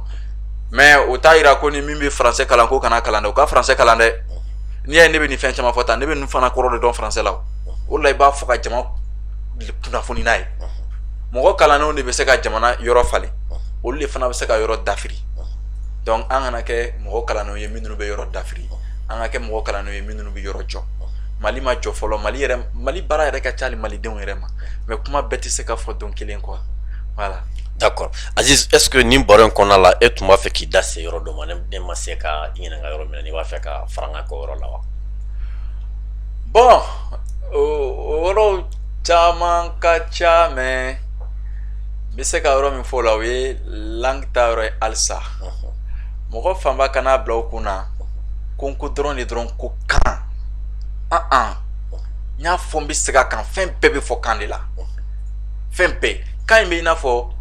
yiri quoi n'i ye yiri dili ta sisan o de ye kan ye bɛɛ bɛ sinsin ale de kan bɛɛ b'i ka fɛn ɲɛfɔ ni ale de o de la u bɛ fɛ ka faransi gɛnni min kɛ u bɛna MINUSMA gɛnni min kɛ o de la siɲɛ dɔ la n ye MINUSMA yɛrɛ kɔrɔ fɔ MINUSMA yɛrɛ ye min ye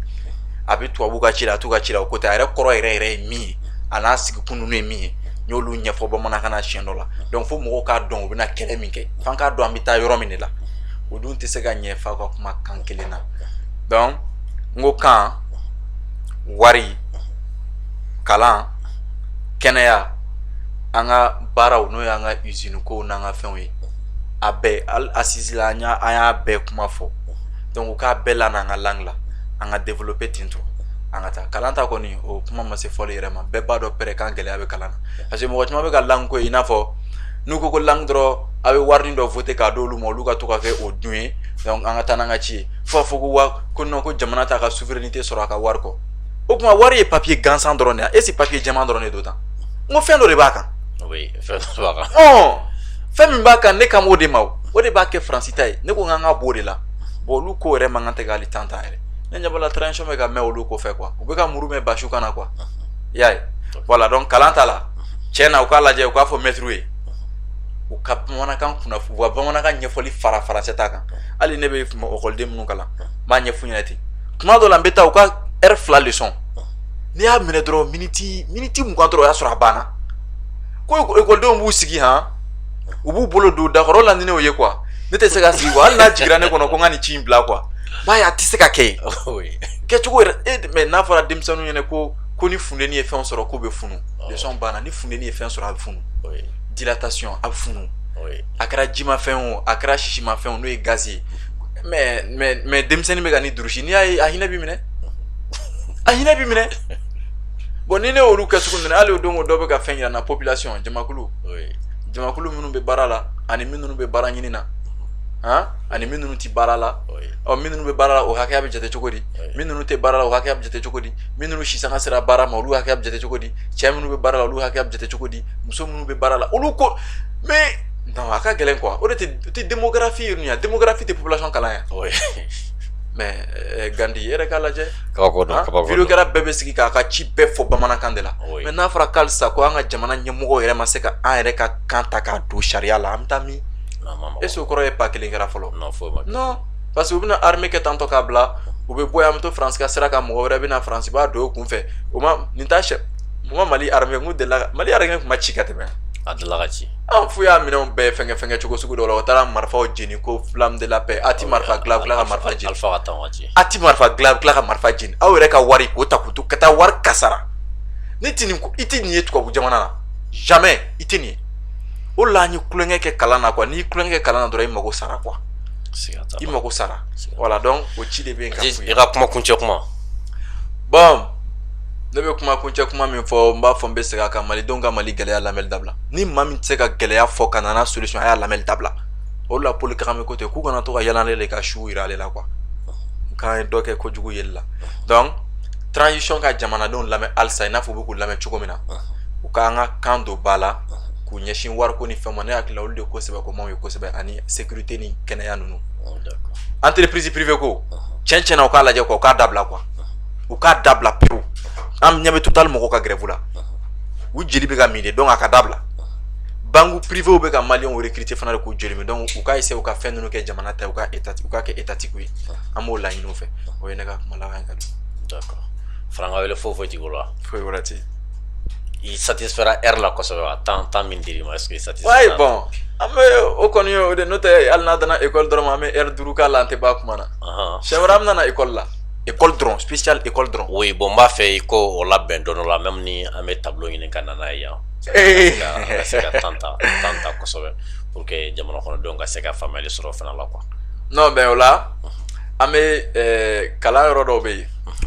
jateli t'olu la kosɛbɛ quoi olu fanba ye ɲɛfɔli de i n'a fɔ géographie ninnu olu fanba ye ɲɛfɔli ye jate bɛ na olu la yɔrɔ min na u bɛ fo ɲɛfɛ mais mathématique ni physique ninnu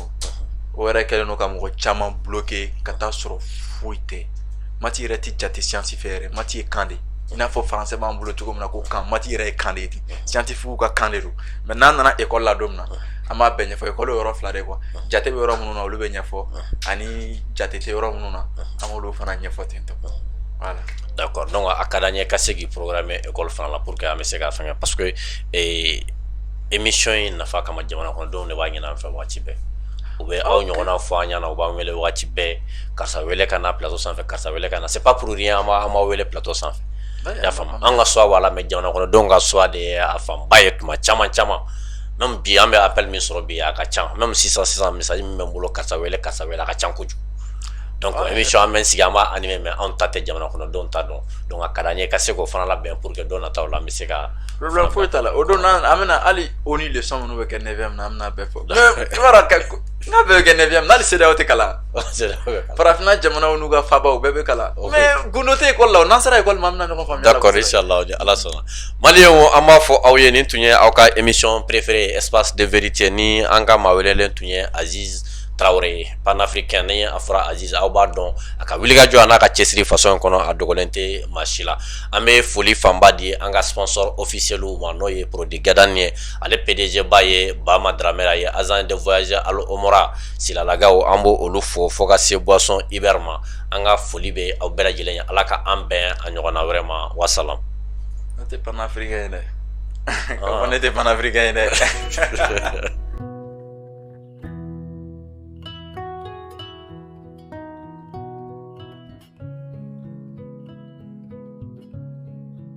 Gadan ni ko Gadan o bɛ tali kɛ produit la i n'a fɔ café Gadan nɔnɔmugu Gadan citron Gadan fo ka taa se thé Gadan ma ale ni lɔgɔti Gadan ninnu ye produit ye minnu bɛ dilan anw yɛrɛ fɛ yan kɛrɛnkɛrɛnnenya la société Dramera et Frères maaw fɛ.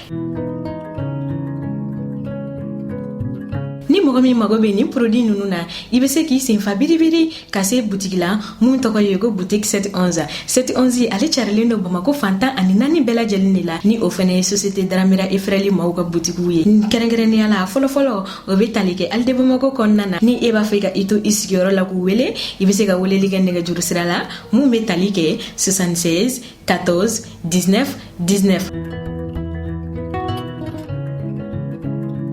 711D sɛbɛnnikɔrɔkaw ale ni lafiyabugukaw aw bɛ se ka aw senfa biribiri ka se jikɔrɔni fɛn min ye 20 mètres yɛrɛ ye o kɛrɛfɛla ye coye ni ani restaurant Sibi Centers man jan ɲɔgɔn na walima n'i b'a fɛ k'i to i sigiyɔrɔ la ka wele i bɛ se ka nɛgɛjuru sira ta mun bɛ tali kɛ 76 72 19 Kalabankorokaw fo ka taa se Kabalakaw ma aw bɛ se ka aw senfa biribiri ka se Cɛbani fɛn min ye lycée Demba Kanda Keita o kɛrɛfɛla yɛrɛ la coye wala n'i bɛ fɛ k'i to i sigiyɔrɔ la k'u wele i bɛ se ka weleli kɛ nɛgɛjuru sira la 74 62 19 o tɛ a bannen Banangabugukaw aw fana bɛ se ka 711 maaw lasɔrɔ nɛgɛjuru sira la mun bɛ tali kɛ 79 91 19 ni Banangabugu ta ni o bɛ lycée Ibrahim Mali yɛrɛ kɛrɛfɛ yɛrɛ coyi o ma dan produit Gadan dɔrɔn fɛnɛ ma fɛn min ye produit wɛrɛ caman ye o bɛ sɔrɔ u ka yɔrɔ la mun bɛ tali kɛ malo bɔrɔw fo ka taa se nɔnɔmugu bɔrɔw la jus kɛrɛnkɛrɛnnen ɲumanw o bɛ u ka yɔrɔ la ale ni boisson dumanw fo ka taa se savonw ma deodorant ɲɛgɛn kɔnɔna ale ni mɔgɔninfin yɛrɛ kasa jago duman nin bɛɛ lajɛlen bɛ sɔrɔ u ka yɔrɔ la fɛn min ye mayonnaise petit matin o bɛ yen fo ka taa se moutarde dumanw ma ale ni petit pois nin bɛɛ lajɛlen de bɛ sɔrɔ u ka yɔrɔ la.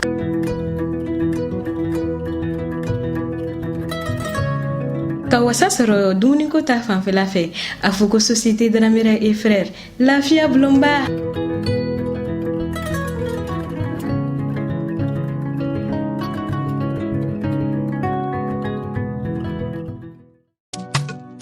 Supermarché Abiba Market. Supermarché Abiba Market mawte yoro dugulina. Olu sigi yoro benendo nyamakoro cité UNICEF ma. Femi unisisi des enfants reman janyogona. Station Total kɛrɛfɛ choy. Niko supermarché Abiba Market. Afɔ an mago bɛ se magoɲɛ mina misɛnnin fɛn fɛn ma nin bɛɛ lajɛlen bɛ sɔrɔ u ka yɔrɔ la. U ko ko an musolakaw ka lafiya ko o de ye olu ka laɲini ye. O de hukumu kɔnɔna na sa sogo la sagonen kɛrɛnkɛrɛnnen ɲuman o bɛ sɔrɔ u ka yɔrɔ la. Ka san dɔrɔn ka taa kɛ daga la. Fɛn min ye u nana an lafiya tobili kɛ minan ko o fɛnɛ ta fanfɛla la dumuni mɔgɔ minan ɲumanw nin bɛɛ lajɛlen de bɛ sɔrɔ u ka yɔrɔ la mɔninguru lasagolen fo ka taa se magɔrɔninw ma o ni malo kɛrɛnkɛrɛnnenw bɛɛ lajɛlen bɛ sɔrɔ u ka yɔrɔ la wa ko i ye so furan ko k'a jɔsi ko kasagɛlɛnin b'i ka sokɔnɔna na ayi o banna supermarché Abiba Market mɔgɔw fɛ yen nɔ fɛn min ye kasadiyalan ɲuman deodorant dumanw ye ɲɛgɛn kɔnɔna ale ni sokɔnɔnaw kama fɛn min ye fauteuils bɛɛ lajɛlen ni yɔrɔ bɛ a la o b'u fɛ yen nɔ ka hadamaden yɛrɛ fɛnɛ kasadiya a fɔ supermarché Abiba Market mɔgɔw fɛ yen o ma dɔn o fɛnɛ dɔrɔn ma dɛ fɛn min ye minfɛn sanumanw ye u bɛ u fɛ yen nɔ minijiw b'o la fo ka taa se boisson énergétique ani an ka sukirori dumanw ma nɔnɔkɛnɛw b'u fɛ yen nɔnɔkumu sukoromaw bɛɛ lajɛlen de bɛ u ka yɔrɔ la. N'i bɛ fɛ k'i to i sigiyɔrɔ la ka nɛgɛjuru banban ka supermarché Abiba Market maaw lasɔrɔ i bɛ weleli kɛ 78 68 17 68. Supermarché Abiba Market an lafiyara.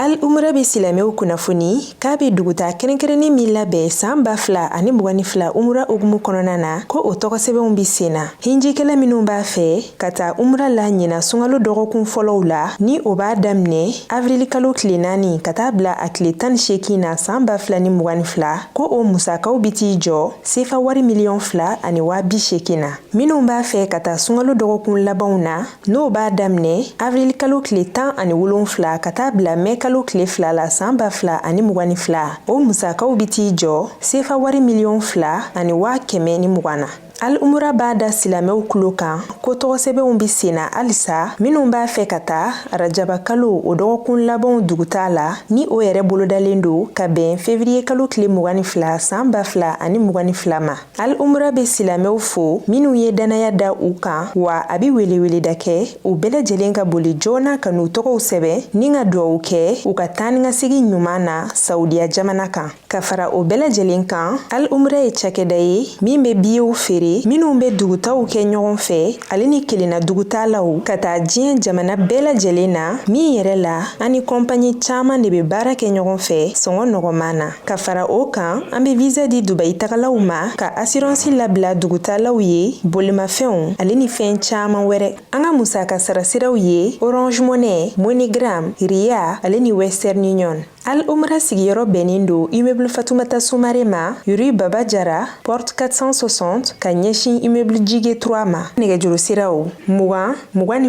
34 78 20 22 24 74 walima 64 28 28 15 64 78 88 68 68 76 71 juru walima 76 15 77 84 an ka email alomrabas@yahoo.fr an ka bɔlɔlɔ sira http://alomra.com